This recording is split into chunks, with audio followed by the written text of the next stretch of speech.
Assalamualaikum warahmatullahi wabarakatuh. Alhamdulillah, nyolun bersama dengan Pak Wagub di Bandar Aceh.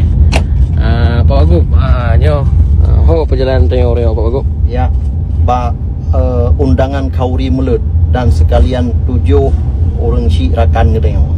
Ya, alhamdulillah. Jadi tujuan Lunu Gono yang pertama untuk silaturahmi dengan Pak Wagub. Yang kedua, alhamdulillah support daripada Pak Wagub untuk kerja-kerja sosial Pak Wagub, terutama sekali untuk membantu masyarakat Aceh di Malaysia. Anak mit yang terlantar, anak mit yang hana dokumen, orang sakit, orang meninggal. Gimana pandangan Ron Pak Wagub mengenai dengan anak rantau yang di Malaysia?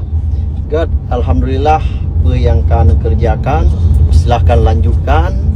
Kamu di Nanggro tetap mensupport apa yang mungkin yang dibutuhkan, apa yang menjadi kesulitan ini dalam rantau. Nah, kendala silahkan infokan ke kamu. Mudah-mudahan saban-saban dah minta jalan keluar. Okey, baik, terima kasih Pak Wagub. Alhamdulillah, terbaik anak rantau.